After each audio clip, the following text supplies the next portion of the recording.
Llevas semanas preparándolo todo. El proyecto, la conversación, la decisión que puede cambiar tu vida. Sabes exactamente lo que quieres, y justo cuando estás a punto de conseguirlo, algo dentro de ti empieza a frenar. Dejas de contestar ese correo importante. Provocas una discusión absurda. Te congelas. Y lo peor no es que te pase. Lo peor es que ya te ha pasado antes, y probablemente te vuelva a pasar, porque lo que está operando ahí no tiene nada que ver con tu fuerza de voluntad. Y lo que vas a descubrir en los próximos minutos sobre por qué haces esto va a cambiar completamente la forma en que te miras a ti mismo. Desde fuera parece incomprensible. La narrativa más común dice que si deseas algo con suficiente fuerza, tu comportamiento debería alinearse con ese deseo. Que el éxito es una cuestión de disciplina, de voluntad, de querer lo suficiente. Y cuando alguien actúa en contra de sus propios intereses, la explicación rápida suele ser que en realidad no lo quería tanto, que le faltó carácter o que simplemente se rindió. Pero la psicología lleva décadas observando algo más complejo. Existe una distancia real entre lo que una persona quiere conscientemente y lo que su sistema emocional, su historia de aprendizaje y su percepción de sí misma le permiten tolerar. No se trata de un defecto moral ni de un diagnóstico clínico. Se trata de patrones que se fueron construyendo con el tiempo, muchas veces fuera de la conciencia, y que operan con una lógica interna que, vista de cerca, resulta comprensible. Este video no pretende etiquetarte ni ofrecerte una fórmula para dejar de autosabotearte en 5 pasos. Lo que vamos a hacer es algo distinto. Explorar, con calma, las razones por las que una persona puede terminar destruyendo exactamente aquello que más desea. ¿Y por qué entender esas razones no es un lujo intelectual, sino el primer paso real para dejar de pelearte contigo mismo? Lo que parece negligencia y tiene raíces más profundas. Cuando alguien abandona un hábito que le estaba funcionando, deja pasar una oportunidad clara o toma una decisión que evidentemente le perjudica, lo primero que suele escuchar, de otros y de sí mismo, es una acusación. Eres irresponsable, no te importa lo suficiente, no tienes disciplina. El autosabotaje se lee casi siempre como un fallo de carácter. Pero si te detienes a observar el patrón con más atención, notarás algo curioso. No ocurre en cualquier momento. Suele aparecer justo cuando algo empieza a ir bien, justo cuando el objetivo se vuelve alcanzable, justo cuando la distancia entre donde estás y donde podrías estar se reduce lo suficiente como para que el cambio se sienta real. Y eso, lejos de ser casualidad, nos dice algo importante sobre lo que realmente está ocurriendo debajo de la superficie. Porque el autosabotaje rara vez es pereza. Es, en muchos casos, una respuesta de protección. Algo en ti registra que el cambio amenaza tu identidad, tu zona conocida, tu forma de estar en el mundo, y activa el freno antes de que el avance sea irreversible. La imagen interna que funciona como techo. Existe una idea en psicología que resulta incómoda, pero esclarecedora. Las personas no se mueven hacia lo que quieren, sino hacia lo que creen que son.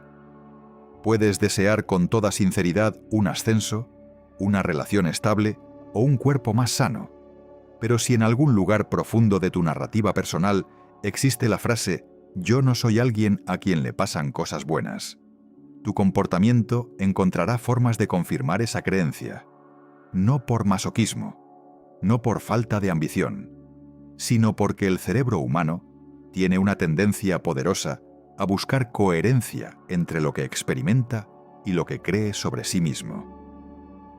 Cuando la realidad empieza a contradecir tu identidad, se genera una tensión que muchas veces ni siquiera puedes nombrar, pero que se traduce en acciones concretas.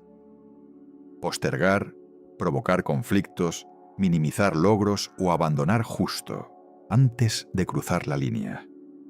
A esto se le conoce como disonancia de identidad.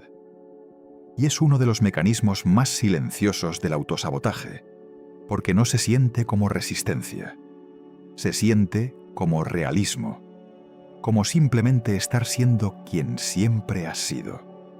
Lo familiar como refugio, aunque duela. Hay una paradoja que cuesta aceptar. A veces preferimos lo que nos daña por encima de lo que nos beneficia, no porque nos guste el dolor, sino porque lo conocemos. El sistema nervioso humano no busca necesariamente lo mejor, busca lo predecible. Si creciste en un entorno donde el caos era la norma, la estabilidad puede sentirse extraña, casi sospechosa. Si aprendiste que después de cada momento bueno, venía una caída, tu cuerpo puede haber desarrollado el hábito de anticipar el golpe incluso cuando no hay ninguno. Y cuando anticipas un golpe durante suficiente tiempo, a veces terminas provocándolo tú mismo, simplemente para dejar de esperar. Ese es el mecanismo más cruel del autosabotaje. No destruye desde el odio, destruye desde la familiaridad. Vuelves a lo que reconoces porque en lo conocido, aunque sea doloroso, al menos sabes moverte. Lo nuevo exige una vulnerabilidad que tu sistema aprendió hace mucho a interpretar como peligro. Y contra ese aprendizaje, la fuerza de voluntad sola no alcanza. Cuando el sistema de alarma se activa ante lo positivo, tu cerebro tiene un sistema diseñado para detectar amenazas. Es antiguo, rápido y no especialmente sofisticado. No distingue con precisión entre un peligro real y una situación desconocida que simplemente se siente intensa. Un cambio positivo, una promoción, una relación que se profundiza, un reconocimiento público, puede activar exactamente las mismas señales de alerta que una amenaza, porque implica novedad, exposición y pérdida de control sobre el resultado. No es que tu cuerpo no quiera cosas buenas. Es que las cosas buenas, cuando llegan, alteran el equilibrio al que estabas acostumbrado. Y esa alteración se registra como riesgo antes de registrarse como recompensa. Por eso el sabotaje muchas veces no se siente como destrucción, se siente como alivio. Dejas el proyecto, cancelas la cita, provocas la discusión y algo dentro de ti se relaja, porque volviste a territorio conocido. El problema es que ese alivio es momentáneo, y lo que queda después es la evidencia de otro ciclo repetido. Reconocer que tu sistema nervioso puede confundir progreso con peligro es el primer paso para dejar de obedecerlo sin cuestionarlo. La perfección como forma sofisticada de parálisis. Pocas formas de autosabotaje son tan invisibles como el perfeccionismo, porque se disfraza de virtud. La persona que revisa un texto 15 veces antes de enviarlo, que no lanza su proyecto hasta que cada detalle esté impecable, que no se presenta a una oportunidad porque todavía no está lista, rara vez es percibida como alguien que se sabotea. Al contrario, parece rigurosa, exigente, comprometida. Pero debajo de esa exigencia hay muchas veces una ecuación silenciosa. Si no lo intento del todo, no puedo fracasar del todo. El perfeccionismo no busca la excelencia, busca la invulnerabilidad. Y la invulnerabilidad tiene un precio muy concreto, la inmovilidad. Lo que el perfeccionista llama prepararse más es, muchas veces, una forma de postergar el momento en que su trabajo quedará expuesto. Mientras sigues puliendo, nadie puede decirte que no fue suficiente. Pero tampoco nadie puede decirte que sí.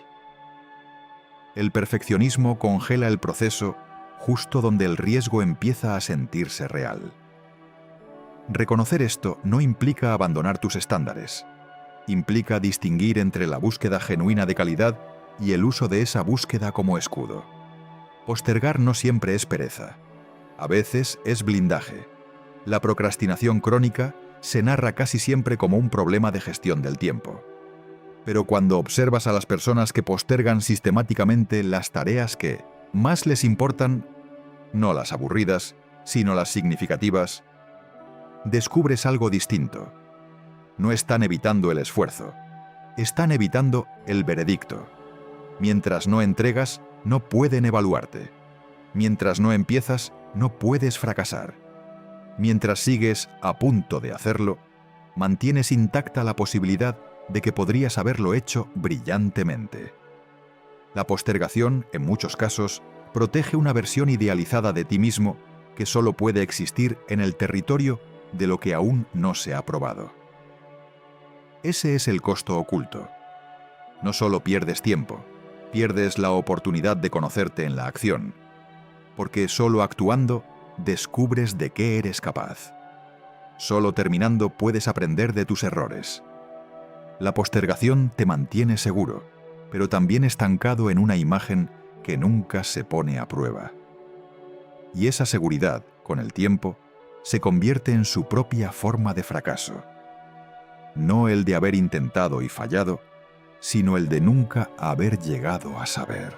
Lo que aprendiste temprano sobre merecer. Nadie nace pensando que no merece cosas buenas. Esa idea se construye. Se construye en hogares donde el afecto tenía condiciones, donde los logros se minimizaban o donde el mensaje implícito era que pedir demasiado resultaba peligroso. Se construye en entornos escolares donde destacar invitaba al rechazo del grupo. Se construye en relaciones tempranas donde cada vez que algo iba bien, alguien se encargaba de recordarte que no debías acostumbrarte.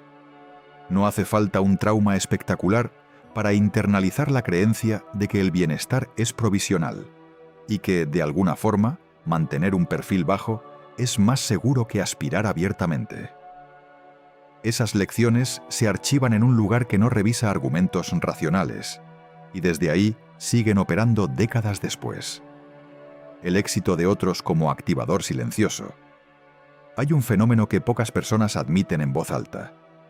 Ver que alguien cercano consigue lo que tú llevas tiempo persiguiendo puede generar una incomodidad que va mucho más allá de la envidia superficial. Lo que duele no es necesariamente que esa persona tenga algo que tú no tienes. Lo que duele es la evidencia de que era posible, combinada con la pregunta interna de por qué tú no lo has logrado. Ese dolor, si no se observa con cuidado, se transforma con facilidad en una conclusión tóxica. Si no lo he conseguido, es porque algo en mí está mal. Y desde esa conclusión, cada nuevo intento se carga con un peso que no le corresponde, convirtiendo la acción en una prueba existencial en lugar de un paso más dentro de un proceso. Lo que sigue es predecible. Dejas de intentarlo para evitar la comparación, o saboteas tu avance para que la distancia duela menos. El éxito ajeno se convierte en un espejo que distorsiona. Y lo más cruel es que la reacción no tiene que ver con la otra persona, sino con lo que su logro te hace creer sobre ti. Separar su camino del tuyo no es resignación. Es la única forma de que el tuyo siga siendo posible. Destruir vínculos que van bien.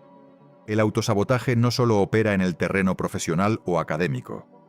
Aparece con especial intensidad en las relaciones. Conoces a alguien que te trata bien, que se interesa genuinamente por ti, que ofrece estabilidad y presencia. Y en lugar de relajarte, empiezas a buscar la falla. Provocas discusiones innecesarias. Interpretas un silencio como abandono.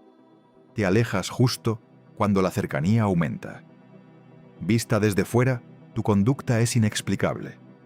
Vista desde dentro, tiene una coherencia perfecta. Si nunca aprendiste que la cercanía era segura, la intimidad no se siente como refugio, sino como exposición. Y frente a la exposición, el instinto no es acercarse más, sino protegerse. Lo paradójico es que muchas veces terminas confirmando lo que temías. Empujas hasta que la otra persona se cansa, y entonces puedes decirte que tenías razón. Al final, todos se van. Pero esa confirmación no es evidencia de la realidad. Es el resultado de tu intervención en ella. Romper ese ciclo exige algo incómodo. Tolerar la vulnerabilidad sin actuar para reducirla.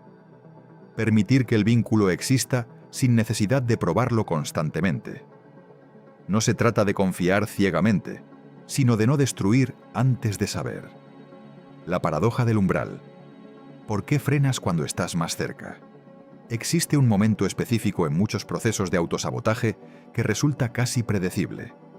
No ocurre al principio, cuando todo es incierto, ni en la mitad, cuando todavía puedes decirte que falta mucho. Ocurre justo antes de llegar. Cuando la meta es tangible, cuando el cambio está a punto de materializarse, cuando ya no puedes sostener la fantasía de algún día, porque algún día se ha convertido en ahora. Ese umbral activa algo que pocas personas anticipan: el duelo de la persona que eras antes. Conseguir lo que quieres implica dejar de ser quien eras mientras lo buscabas. Y esa transición, aunque suene absurda descrita en palabras, se siente en el cuerpo como una pérdida real. Por eso el freno no aparece cuando el objetivo es lejano, sino cuando se vuelve innegable. Mientras persigues algo, tu identidad permanece intacta. Eres quien lucha, quien aspira, quien todavía no tiene, pero podría tener. Cruzar el umbral significa abandonar esa versión de ti. Significa enfrentar preguntas que antes podías postergar. ¿Y ahora qué? ¿Quién soy si ya no estoy buscando esto? ¿Qué pasa si lo consigo y no es suficiente? El sabotaje en este punto no es cobardía.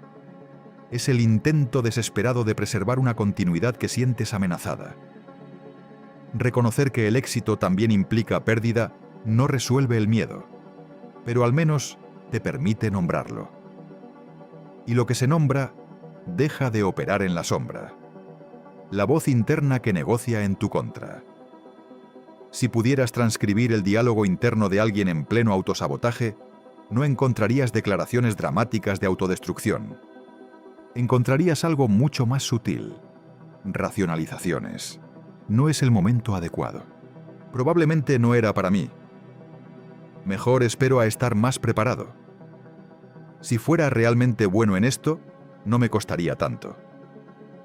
Cada una de esas frases, aislada, suena razonable, incluso prudente, pero cuando aparecen juntas, y siempre en el mismo punto del proceso, revelan un patrón. No son evaluaciones objetivas de la situación, sino argumentos fabricados para justificar la retirada. La voz que negocia en tu contra rara vez grita, susurra, y lo hace con un tono tan parecido al de la sensatez que resulta difícil distinguirla de la precaución legítima. El problema no es tener esa voz. Todos la tienen. El problema es confundirla con la verdad. Esa voz no evalúa evidencias, selecciona las que confirman que retirarse es lo correcto. Ignora los avances, magnifica los obstáculos y presenta la renuncia como madurez, en lugar de miedo disfrazado. Aprender a identificarla requiere un ejercicio simple pero incómodo. Preguntarte si esos argumentos aparecen solo cuando algo importante está en juego. Si la respuesta es sí, no estás siendo prudente. Estás siendo saboteado desde dentro. Y el primer paso para dejar de obedecerla es reconocer que su tono calmado no la hace confiable. La hace más peligrosa. Observar el patrón sin convertirlo en otra condena.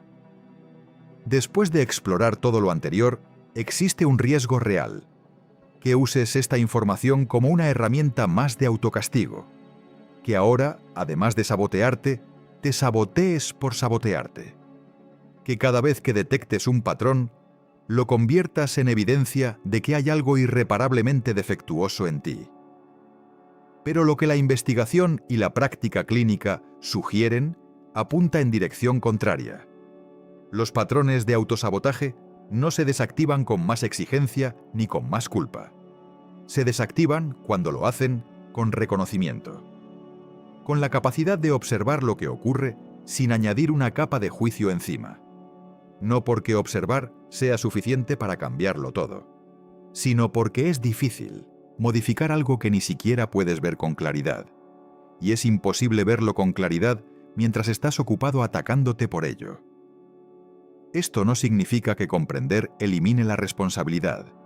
Significa que la responsabilidad efectiva requiere primero comprensión. Cuando puedes mirar tu patrón y decir, esto es lo que hago cuando me acerco a lo que quiero, sin inmediatamente añadir, y por eso soy un desastre, abres un espacio que antes no existía. Un espacio donde la repetición deja de ser destino. No se trata de perdonarte prematuramente ni de justificar cada tropiezo. Se trata de reconocer que la dureza que te has aplicado durante años no ha funcionado. Y que quizás, solo quizás, ver el mecanismo con curiosidad, en lugar de condena, sea el primer paso que nunca te permitiste dar. Esto que acabas de ver no es información para archivar. Es un espejo. Y lo que hagas con lo que has reconocido hoy depende de una sola cosa. Si mañana, cuando vuelvas a acercarte a lo que quieres y sientas ese freno familiar, eliges observarlo en lugar de obedecerlo. No te voy a decir que es fácil. Te voy a decir que es posible. Y que cada vez que lo intentas, el patrón pierde fuerza. Esto es Perfil Mental. Suscríbete si quieres seguir entendiendo lo que pasa dentro de ti cuando nadie te lo explica.